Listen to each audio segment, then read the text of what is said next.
كريم. الحكم النهائي وباد قال طيب استاذ مرتضى، مجموعه ارهابيه مسلحه. حضرتك كلمت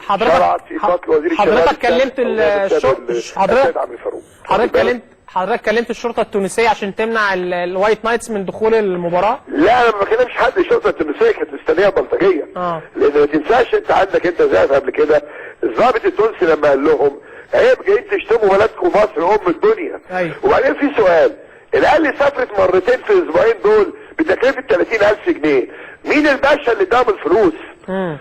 يا كريم، ده انت بتروح الجونه بتروح تقعد اسبوع هناك، بتيجي بتعمل حسابك هيحوش كام ووليد يحوش كام وده يحوش كام. انت رحت قعدت 10 ايام في الماتش الاولاني و10 ايام في الماتش الثاني بكام؟ مين دفع لك؟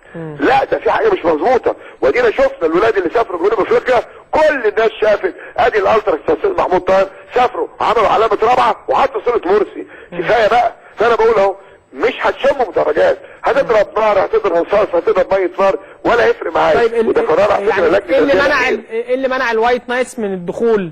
يعني حتى القنصل المصري في تونس القنصل محمد محمود قال ده راجل اخوان مسلمين. قال لك عيب ان نمنع الجماهير اخوان مسلمين وانسان كذاب راسي وانسان كذاب. وخلي بالك لا استقبل البعثه ولا راح ناحيه البعثه وكلنا اسرائيل ليه؟ عشان رئيس نادي الزمالك ضد جماعته. خلي بالك. فانا بقول له اهو يا وزير الخارجيه اللي انت عامل شغل محترم على مستوى العالم كله. انا بصراحه انا مش بجد ما اعرفوش بس عامل شغل محترم على مستوى العالم كله. من فضل حضرتك مين ده؟ مين اللي حاميه؟ مين الولد ده؟ مين دوت اللي راح يا بيه؟ خد مني انا بقى. الشرطه التونسيه اول مره لما منعت اليافطه المسيئه للسيد الرئيس والجيش والشرطه والقضاء المصري هو اللي دخلها. وجه الراجل الضابط قال له ايه اللي انت بتعمله دوت؟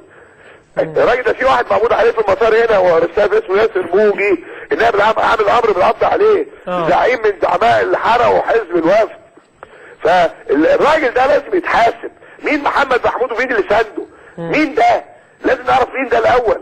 والا بقى لو اتكلمنا عن 30 6 ل 25 يناير محدش يتكلم في حاجه. فانا بقول اهو قرار لجنه الانديه التراس مش هيشم بدرجات. حضرتك بقى عايز تبقى جمهور عادي انت عايز رئيس وشاب جميل ومحترم وفوقت وعرفت ان الاهلي دي مول على العساكر ولا ما حصلش؟ مش هروح في قتل العمري فاروق ولا ما حصلش؟ اقتحام اتحاد الكوره وحرقه وسيرته ولا ما حصلش؟ اقتحام النادي الاهلي في الجزيره ومدينه نصر ولا وجري ورا احمد صديق ولا مش عارف اسمه ايه وسيد معوض ولا ما حصلش؟ اقتحام نادي الزمالك ولا ما حصلش؟ ضرب رصاص ولا ما حصلش؟ حرق الاصاله في استاد القاهره مش كل ده حصل؟ فالمحكمه على فكره قالت الكلام ده كله سوداء وقال لك جماعه ارهابيه محظوره مسلحه. خلاص قصه انتهت. لا محمد محمود ولا السفير بتاعه ليه لازم عندي اصلا. هم عملوا ايه اصلا؟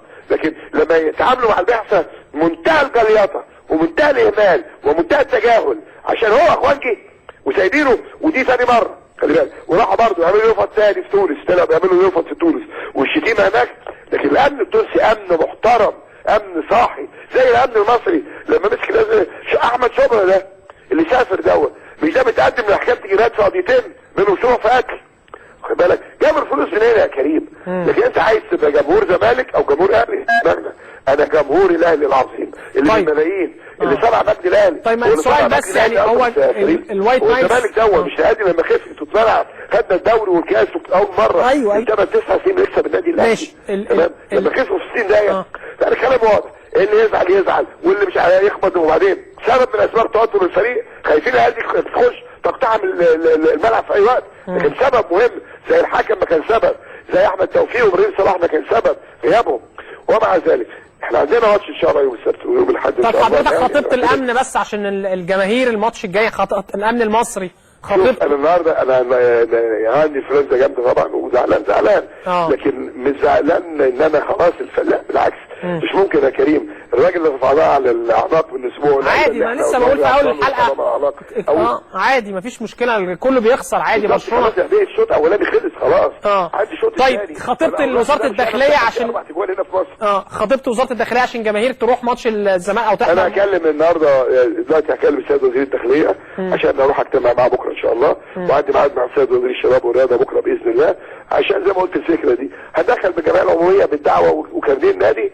خلاص مرحله اولى والاجهزه الرياضيه اللي عندك، الاهلي عنده اجهزته الرياضيه 1000 ولا 2000 واحد، ولو في حد من الشرطه عايز يخش وحد من الجيش يخش يبقى الملعب مليان. الزمالك والاهلي يا جماعه بيمثلوا مصر، ولو وصلوا للنهائي ده شيء محترم ما حصلش اعتقد من سنه ما وصلش النهائي قبل كده مع بعض. يعني يمكن 2005 كان دور قبل النهائي على ما اتذكر، وصل مربع ذهبي. على ما اتذكر كان 2005 انا برضه كنت رئيس النادي. فانا بقول يا جماعه من فضلكم جمهور المحترم يحضر. حضرتك خايف من البلطجيه؟ نقي اهو اقول لحضرتك الاهلي يعمل دعاوي بالكارنيه عنده جمعيه يوميه، ودي مرحله اولى. وفي بقى انا عندي مثلا ما اعرفش اسماء الجمهور بتاع الاهلي. طيب يعني انا عندي مثلا واحد زي الخواجه محترم. الجمهور